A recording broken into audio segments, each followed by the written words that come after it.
चला विद्यार्थी मित्रांनो, आजचे प्रश्न आजच्या दिवसासाठी महत्त्वपूर्ण असतील, कारण या प्रश्नामध्ये तुम्हाला काही प्रश्न असे दिसतील की ते 100% परीक्षेमध्ये येण्याची दाट शक्यता आहे।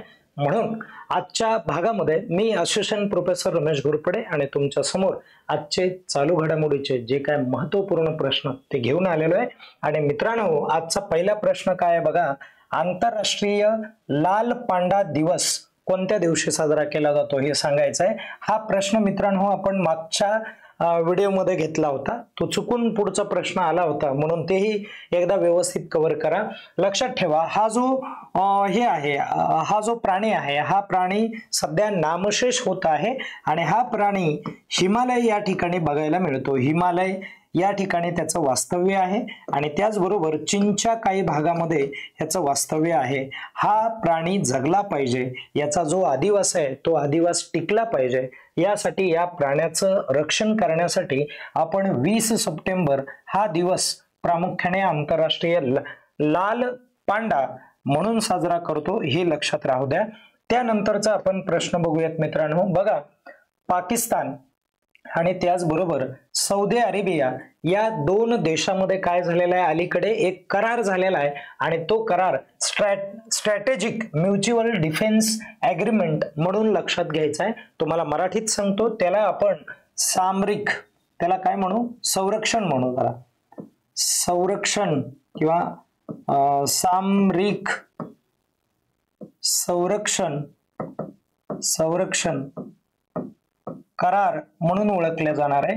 आणि हा करार मित्रांनो बारकाईने ऐका, हा जो करार आहे हा करार सौदी अरेबियाने केलेला आहे आणि हा त्याचा सर्वात मोठा चुकीचा निर्णय ठरू शकतो भविष्यामध्ये। कारण पाकिस्तान सोबत जर असा करार करणं हे संबंधित राष्ट्राला नेहमी घातक ठरलेलं निदर्शनास येणार आहे। आणि सौदी अरेबिया हा जो देश आहे, या देशाने या पाकिस्तान सोबत हा जो करार केलाय हा त्याच्या स्वार्थापोटी केलेला आहे। कारण पश्चिम आशियामध्ये, लक्षात ठेवा, पश्चिम आशियामध्ये एकमेव देश असा आहे सौदी अरेबिया की ज्या देशाकडे अणुबॉम्ब आहे, बाकी कुठल्याही देशाकडे अणुबॉम्ब नाहीये, पश्चिम आशियामध्ये म्हणत आहे। आणि मग यांनी काय केलेलं आहे की दोघ जण एकत्र आले आणि दोघ जण एकत्र येऊन हा संरक्षणाच्या संदर्भातला करार केलेला आहे। आणि ज्या कराराच्या माध्यमातून असं लक्षात येणार आहे, जर एखाद्या राष्ट्राने सौदी अरेबियावरती जर आक्रमण केलं तर ते आक्रमण पाकिस्तान वरचं देखील असणार आहे, असं पाकिस्तान समजणार आहे। आणि जर एखाद्या राष्ट्राने पाकिस्तानवर आक्रमण केलं तर ते आक्रमण सौदी अरेबियावरतीच झालेलं आहे असंही ठरवलं जाणार आहे। म्हणजे हा जो मुद्दा आहे हा संरक्षणाचा खूप सेन्सिटिव्ह इश्यू होऊ शकतो भविष्यामध्ये आणि याचा भारतावर काय परिणाम होणार आहे, या परिणामाचा देखील आपल्याला विचार करणं गरजेचं आहे। पण हा परिणाम परीक्षेसाठी येणार नाहीये मित्रांनो। आणि लक्षात ठेवा की हा जो करार आहे, हा करार नेमकं कुठे झाला, तर तो रियाद सौदी अरेबिया या ठिकाणी झाला। हा करार कोणत्या लोकांमध्ये झाला, कुणी करार करण्यासाठी कोणत्या दोन व्यक्ती प्रमुख असणार, तर पाकिस्तानचे जे काही पंतप्रधान आहेत ज्यांचं नाव आहे शाहबाज, ते पण महत्वाचं आहे, शाहबाज शरीफ नावालाच आहेत, तसं नाही आहेत पण बघा, शाहबाज शरीफ हा कुठे गेला होता, तर सौदी अरेबियामध्ये गेला होता। आणि त्या सौदी अरेबियाचा एक युवराज आहे बघा, त्या युवराजाचं नाव आहे मोहम्मद बिन सलमान, असा तो माणूस आहे। तर या दोघांमध्ये हा करार झाला आणि हा 19 सप्टेंबरला करार झाला होता बघा, बुधवारी करार झाला होता, लक्षात राहू द्या। या कराराच्या माध्यमातून या गोष्टी निश्चित आपल्याला विचारात घ्याव्या लागतील। आता आपण पुढचा मुद्दा बघूयात। बघा मित्रांनो, भारताची सर्वात जुनी पॅरामिलिटरी फोर्स कोणती आहे ती तुम्हाला सांगायचं आहे। पॅरामिलिटरी फोर्स म्हटलं आहे, व्यवस्थित लक्षात राहू द्या, पॅरामिलिटरी फोर्स। मग आता मित्रांनो लक्षात ठेवा की ही जी पॅरामिलिटरी फोर्स कोणती, तर ती आसाम फोर्स असणार आहे किंवा आसाम रायफल्स असणार आहे। आणि हे तर आपल्याला कळायलाच पाहिजे। इथे सगळ्यात महत्वाचा मुद्दा म्हणजे काय माहितीये का, तर हे जे आसाम रायफल्स आहे, ही आसाम रायफल्स असा प्रश्न का पडला, तर आसाम रायफल्स मध्ये वरती मणिपूर या ठिकाणी बघा, लक्षात ठेवा, मणिपूर या ठिकाणी हल्ला झाला होता. आता 2 दिवसापूर्वी हल्ला झाला आणि त्या हल्ल्यामध्ये 30 जवानांवरती हल्ला झाला होता. 2 जवानांचा मृत्यू झालेला आहे मित्रांनो. म्हणून या गोष्टी महत्वाच्या आहेत, म्हणून यावरती प्रश्न पडतो. ओके, कळालं सर्वांना? असा तो मुद्दा आहे, लक्षात ठेवा. पुढे जाऊयात आपण. त्यानंतर बघा, संयुक्त राष्ट्र सुरक्षा परिषद आहे, जी युनायटेड नेशनची बॉडी आहे. ओके, UN ची बॉडी आहे. आणि या सुरक्षा परिषदेमध्ये बलुचिस्तान लिबरेशन आर्मी जी आहे, बलुचिस्तान लिबरेशन आर्मी जी आहे, या आर्मीवरती बंदी घालायला हवी असा एक प्रस्ताव होता, जो पाकिस्तानने मांडलेला प्रस्ताव होता, त्याने पुढाकार घेतलेला प्रस्ताव होता. आणि कोणत्या देशाकडून हा प्रस्ताव रोखला आहे, तर तो देश आहे मित्रांनो, अमेरिका देश आहे. बरं झालं. आणि अमेरिकेला सपोर्ट करणारे देश होते ब्रिटन, म्हणजे ज्याला तुम्ही UK म्हणता. काय म्हणता? UK. आणि फ्रान्स. कोणता देश? फ्रान्स. ओके, आता लक्षात ठेवा, हा प्रकार काय ते एकदा क्लिअर करा.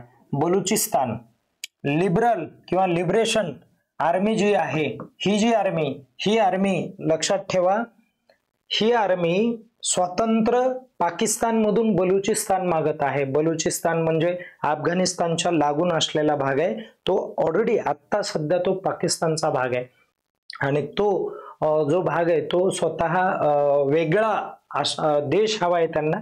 आणि ते आपल्याकडून खूप म्हणजे अपेक्षा करतात आपण त्यांना सपोर्ट करावा म्हणून. आणि आपल्यासाठी ते थोडेसे बरे पण आहेत, म्हणून आपण निश्चितच सपोर्ट त्यांना करत आहोत काही ना काही. आता तर अमेरिकेनेही सपोर्ट करायचं ठरवलं आहे, हे पण महत्वाचं आहे. ठीक आहे, आता त्यानंतर परत पुढे आपण जाऊया. बघा की इंडिया वेल्थ रिपोर्ट 2025 आहे. वेल्थ म्हणजे संपत्ती. ओके, भारत ज्याला आपण संपत्ती अहवाल म्हणूया 2025 आहे तो. यानुसार भारतातील सर्वाधिक म्हणायला येते, सर्वात जास्त करोडपती असणारं कुटुंब कोणतं आहे ते सांगायचंय तुम्हाला. ठीक आहे, करोडपती कुटुंब कोणत्या भागामध्ये बघायला मिळतात, तर ते डेफिनेटली महाराष्ट्रामध्ये बघायला मिळतात. महाराष्ट्रामध्ये खूप चांगलं शहर आहे मुंबई, आणि मुंबई यासाठी गरजेची मित्रांनो आपल्याला. बघा, कुटुंबाचा विचार केला तर कुटुंब आहेत महाराष्ट्रामध्ये करोडपती किती, तर 1,87,000. लक्षात राहू द्या. आणि याची घोषणा कोणी केली, तर अगोदर घोषणा कोण करायचं, तर अगोदर एक संस्था घोषणा करायची, त्याला मर्सडीज बेंज नावाची संस्था म्हणतात. ही संस्था घोषणा करायची. आणि आता या संस्थेबरोबरच हुरून इंडिया नावाची जी संस्था आहे, ही हुरून इंडिया नावाची संस्था देखील त्यामध्ये इन्व्हॉल्व झाली. 2 जणांनी विचार केला की आपण बैठक घेऊ आणि या बैठकीच्या माध्यमातून ठरवू की कोणत्या भारतामध्ये कुठे सर्वात जास्त, कोणत्या राज्यामध्ये सर्वात जास्त काय आहेत, तर कुटुंब आहेत करोडपती, हे लक्षात घ्या. म्हणून महाराष्ट्र हे पहिल्या नंबरचं राज्य ठरलं मित्रांनो. इथे 1 नंबरचं राज्य ठरलं महाराष्ट्र. 1 नंबरचं राज्य. तुम्हाला परीक्षेत 2 नंबरचं राज्य देखील विचारतील, तर 2 नंबरचं राज्य जे आहे ते ठरलं दिल्ली. आणि राज्य म्हणजे केंद्र प्रदेश आहे तो तसाही. आणि 3 नंबरला कोणाचा विचार केला जाणार आहे, केंद्रशासित प्रदेश म्हणलं की दिल्ली आहे. आणि तमिळनाडू हे 2 नंबरचं राज्य आहे. गुजरात हे 3 नंबरचं राज्य आहे. कळालं सर्वांना? दिल्ली हा केंद्रशासित प्रदेश आहे, लक्षात राहू द्या. तुम्हाला जर असं आलं की इंडिया वेल्थ रिपोर्ट 2025 नुसार भारतातील सर्वाधिक करोडपती कुटुंबे कोणत्या केंद्रशासित प्रदेशामध्ये आहेत, दिल्ली लिहायचं. आणि त्यानंतर बघा, आता हा जो अहवाल आहे या अहवालालाच म्हटलं जाणार आहे, काय म्हटलं जाणार आहे, मर्सडीज बेंज. ओके, मर्सडीज बेंज अँड हुनर इंडिया रिपोर्ट आहे हा. ओके, 2025चा. आणि या 25च्या रिपोर्टमध्ये आपल्या महाराष्ट्राचं पहिल्या नंबरचं नाव आहे. आणि म्हणून मुंबईला काय म्हटलं गेलंय बघा, मिलेनियर कॅपिटल म्हटलं गेलंय, मुंबईला म्हटलंय. हा डेफिनेटली प्रश्न परीक्षेमध्ये पडण्याची शक्यता आहे मित्रांनो, की मिलेनियर कॅपिटल कुणाला म्हटलं जात आहे, तर 101% मुंबईला म्हटलं जात आहे. भारतात हे पहिलं शहर आहे मिलेनियर कॅपिटल ठरणार. ओके, लक्षात राहू द्या. आपण आता पुढे जाऊयात. त्यानंतरचा प्रश्न, म्हणून हे आजचं जे सेशन आहे ना खूप महत्वाचं आहे. 2025 मध्ये 100% हाही प्रश्न येण्याची शक्यता आहे. दादासाहेब फाळके पुरस्कार राष्ट्रीय फिल्म फेस्टिवल मध्ये 23 सप्टेंबर रोजी कोणाला प्रदान करण्यात येणार आहे? 23 सप्टेंबर आहे, लक्षात राहू द्या. कोणता सप्टेंबर आहे? 23 आहे आणि आज 22 सप्टेंबर आहे. मग लक्षात घ्या, त्याचं नाव आहे मोहनलाल. काय नाव आहे त्या अभिनेत्याचं? मोहनलाल नाव आहे. हे अभिनेते आहेत, डायरेक्टर आहेत, निर्माते देखील आहेत, लक्षात राहू द्या. आणि हे मल्याळमचे आहेत. कशात आहेत ते? मल्याळम. ठीक आहे, मल्याळम अभिनेता आहे तो, म्हणजे केरळ या राज्याचा तो अभिनेता आहे, लक्षात राहू द्या. पुढे जाऊयात आपण. बघा, आशिया खंड जो आहे, या आशिया खंडातील महिला रेल्वे चालक म्हणून सर्वात प्रथम कोण होत्या? कुणाचं नाव घेतलं जातं? तर सुरेखा यादव या आशिया खंडातल्या पहिल्या महिला चालक आहेत. 100% आपल्या पोलीस भरतीला असा प्रश्न पडतो. आणि मग रेल्वेमध्ये किती वर्ष त्यांनी अनुभव घेतला? तर त्यांनी 35 वर्ष अनुभव घेतला मित्रांनो. किती वर्ष? 35 वर्ष त्यांनी काम केलं, सेवा दिली. आणि या सेवेनंतर त्यांना आता रिटायरमेंट मिळालेले आहे किंवा रिटायरमेंट त्यांनी घेतलेले आहे. तर लक्षात घ्या, रहिवासी कुठले आहेत? तर सातारा, महाराष्ट्र. बघा, खतरनाक काळ, महाराष्ट्राच्या आहेत. आणि रेल्वेच्या सेवेमध्ये कधी रुजू झाल्या होत्या? 1988 ला रुजू झाल्या होत्या. सहाय्यक पायलट म्हणून त्यांनी कधी काम केलं? तर 1989 ला काम केलं मित्रांनो. आणि त्यानंतर 1996 पर्यंत रेल्वे डिपार्टमेंट मध्ये त्या मालगाडी चालवण्याचं काम करायच्या. काय का कोणतं काम करायच्या? तर कोणत्या पायलट होत्या? त्या मालगाडीच्या पायलट होत्या. आणि 2000 पासून त्यांनी डेक्कन क्वीन आणि त्याचबरोबर वंदे मातरम जी एक्सप्रेस आहे, त्या एक्सप्रेस मध्येही त्यांनी तीही चालवण्याचं काम केलंय. प्रमुख एक्सप्रेस चालवण्याचं काम करणाऱ्या या महिला आहेत. त्यानंतर पुढचा प्रश्न, महाराष्ट्राची पावसाची राजधानी कोणती ठरलेली? महाराष्ट्राची तर आहेच मित्रांनो, पण भारताची देखील आहे, हेही लक्षात राहू द्या. याच्या इथं काय टाका? भारताचीच टाका डायरेक्ट. भारताची. बघा, पावसाची राजधानी कोणती ठरलेली? तर ती ठरली आहे पाथरपुंज, सातारा हे ठरलेलं आहे मित्रांनो, लक्षात ठेवा. त्याचा तालुका आहे बघा, गाव आहे पाथरपुंज, तालुका आहे पाटण आणि जिल्हा आहे सातारा. आणि त्यानंतर व्यवस्थित समजून घ्या, 1 जून ते 1 सप्टेंबर या दरम्यान पावसाची नोंद किती झाली? तर 6813 डायरेक्ट मिलीमीटर इतका पाऊस हा फक्त पाथरपुंज या ठिकाणी पडलेला आहे मित्रांनो. खूप पाऊस आहे तो. आणि या शहरामध्ये या गावामध्ये तो पाऊस पडलाय. आणि याच्या अगोदरचा एक रेफरन्स समजून घ्या. जे मेघालय नावाचं राज्य आहे, मेघालय, या राज्यामध्ये आतापर्यंत भारताची राजधानी होती पावसाची. कोणती रे बाबा? तर या राज्यामध्ये चेरापुंजी नावाचं ठिकाण होतं. कोणतं होतं? सर्वांना माहित आहे, चेरापुंजी नावाचं ठिकाण होतं.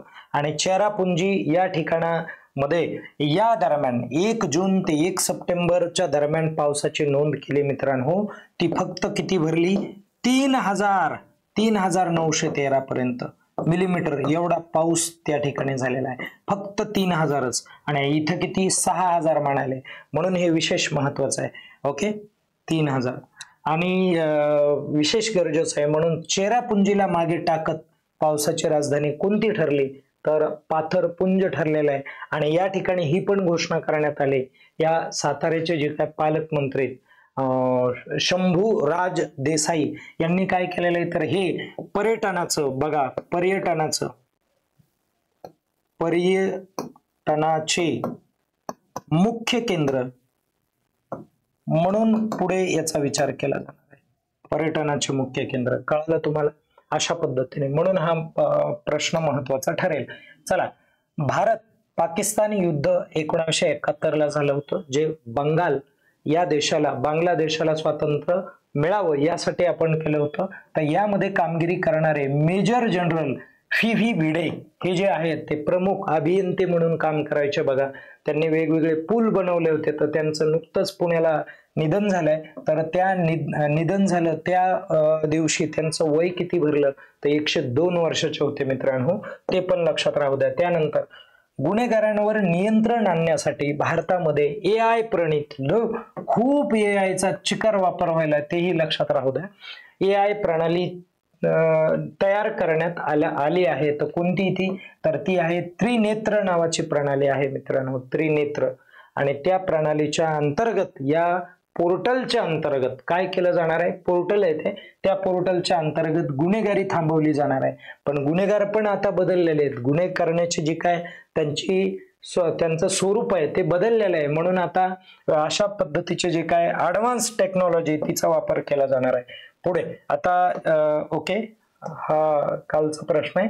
10 प्रश्न झालेले आहेत आपले आजचे इथे. त्यासाठी सर्वांनी हे प्रश्न चांगले करा, स्वतःची काळजी घ्या आणि अभ्यास करत राहा. धन्यवाद.